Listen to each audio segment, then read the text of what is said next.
So today we're going to look at how to add and edit filler and reserve space. So if you look at my 3-wall closet here, you can see we have filler and reserved over on the right side of wall 2. On the left side of wall 2 we have this corner unit that bridges into wall 1. So let's say we want to remove this corner unit and put filler and reserve space back in.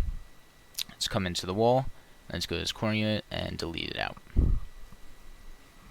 Now immediately you'll see we freed up 27 inches of space over here, but then also on wall 1, just hop there real quick, we removed the corner that was taking up 26.25 over here on that right side. So now we have a decision to make. Let's go back to all the walls. We need to decide which one of these walls we want to complete with units and which one we want to have the filler shelf on. To keep this symmetrical, I'm going to put the filler shelf over on wall 2. Since it has the filler on the right side, we'll put it on the left, and let's fill out wall 1.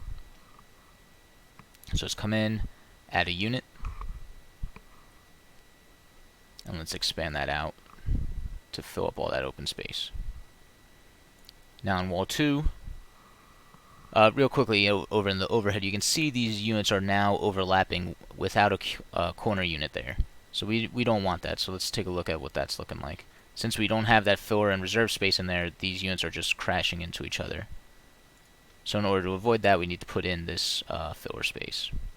Go to add unit, come over to miscellaneous, and then we want on the left side, so let's do this filler shelf left cut.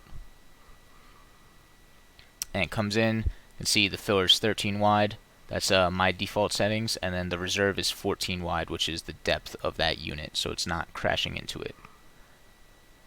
So now we have this wall set up, with the filler in each corner. And now I'll show you some extra stuff we can do with these filler spaces. So if you go in and edit this unit, say we want to reduce the filler a little bit. Say we only want it to be 10 inches. So you just drop it to 10, hit submit, and we can now open up that 3 inches of open space, and say we want to put it on the shelving unit. Oops. Shelving unit. And you can see it always gives you the max width available. That's just the room width, or that's just calculating in the open space. So let's take up all that open space, and you can see it just pops right in. This filler is now at 10. Over here we still have it at our default of 13. If we want to take that 3 inches back, or maybe let's do 6 inches back, we'll take it off this hanging unit. Let's take off 6 inches here and put in a 16 inch. See, it says right here 16 inch filler. That's what we have left. And then also what you can do here, you can add backing if you want into the back of this filler shelf. And then what I'm going to show you is this toe kick can look pretty nice. We can almost box off this corner in a nice way. So you see it put in the toe kick down here. I'll show you how that looks in 3D. So compared to the right side, you can see it kind of boxes off the whole corner right there. It no longer has anything running through it, but it has that toe kick that's going to box off that whole corner, as opposed to this side that just has a little alley of empty space.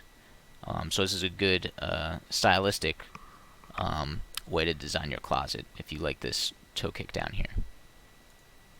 So that's all I have for you on fillers and reserves right now. If you guys have any questions, feel free to reach out to us. Thanks.